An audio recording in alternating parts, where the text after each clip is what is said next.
welcome to my channel, The Love Tita Heart, the channel for the non-stop followers of Alden and Maine, who will serve as voice for those who cannot express their feelings for Aldab.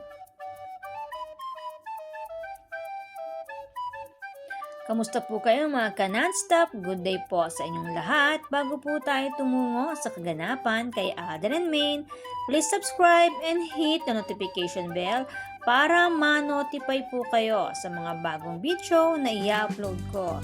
Salamat po! Happy mga ka-Aldab, extend natin ang pagbati kay Nico Maine. Happy birthday sa nag-iisang phenomenal star, ang napakagandang Mrs. ni Richard Jr. Nico Menday Pokerson. Happy 29th birthday sa maasikaso at mapagmahal na Mrs. ni Richard Jr. Dahil dyan, tahasan na naman ang pag-amin ni Alden sa pangatlong pagkakataon na idinadawit ang pangalan niya sa iba na namang babae. Kay Catriona Gray naman ngayon. Sinabi ni Alden diretso sa pagmamukha ni OG. Sabi ni Alden, wala po akong kinalaman sa balitang yan. Just to clarify, wala po akong kinalaman. Hindi po ako nakikiapid. Never ko pong ginawa yan sa buong buhay ko. Promise po, mamatay man po ako. Yan po ang tahasang sinabi ni Alden dahil sa pagdadawit na naman sa kanya bilang third party raw sa issue naman ni Catriona and Sam. Nilinaw po ni Alden na ang lahat ng mga hinihiwalayan issue ay wala po siyang kinalaman. Ibig sabihin po nito ay straight po at faithful si Richard Jr. sa nag-iisang babae sa kanyang puso, Nico Menday Pokerson. Kahit si Maine mismo, sinabi niyang alam niya na si Alden ay faithful sa kanya at hindi nito magagawang tumingin sa iba. Kaya naman super love din talaga ni Mengay si Richard Jr. Kaya naman ating basahin ang ibinahagi ni My Name is Theo. Sa huli, sa bisig pa rin ng isa't isa nakakahanap ng comfort. Yun bang alam na ni Mrs. na hindi makatulog ang mister hanggat hindi siya katabi at hindi nakaakap o makadantay. Kaya hindi siya pwedeng mawala sa tabi ni mister. Mas baby pa nga to kung makaasta eh. Mahal na mahal niya to. Grabe.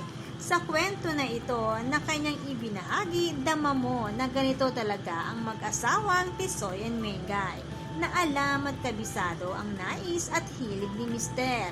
Sa sobrang pagmamahal kay mister, mas pinili nitong alagaan ang kanyang asawa at ang mga anak at pumili na lang ng trabaho na hindi masyadong kakainin ang kanyang oras. At eto pa ang isang ibinahagi ni My Name is Theo. Pag nakaalis na ang mga bata, di po pwedeng walang solo moments ang mag-asawa.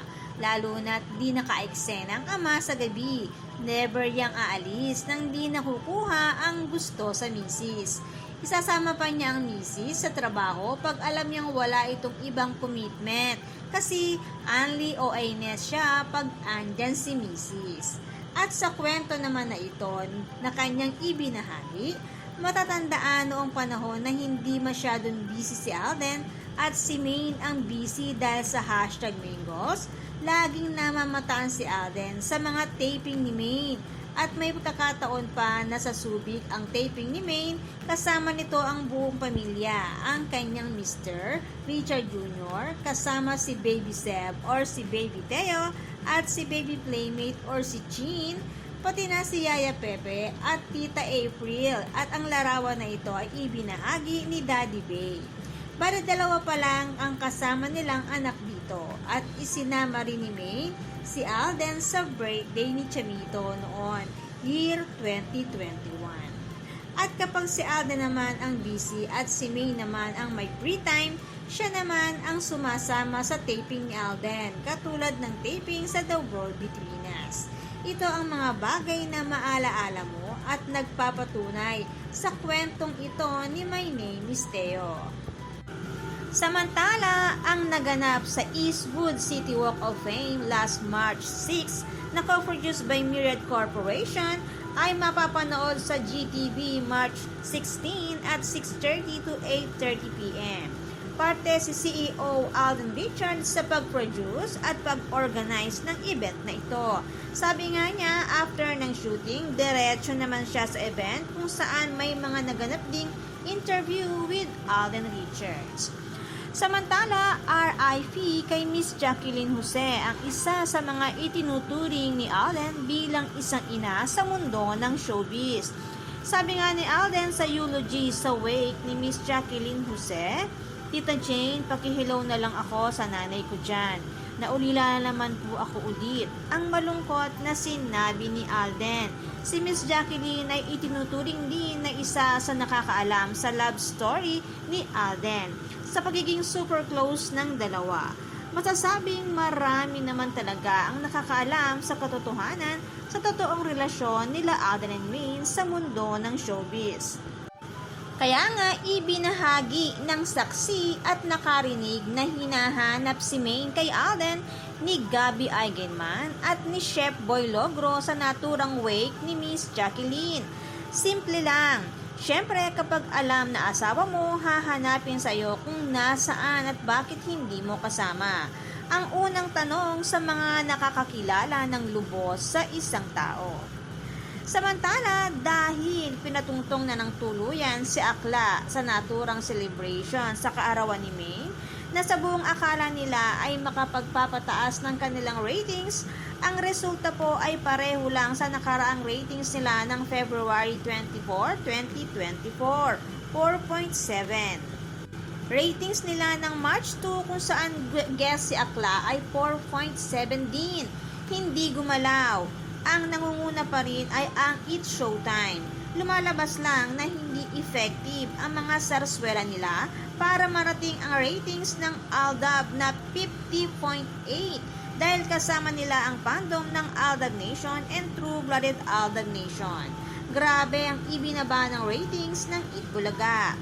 Bumubulusok pababa talaga at naungusan pa sila ng It's Showtime na maintain ang ratings na 5.1.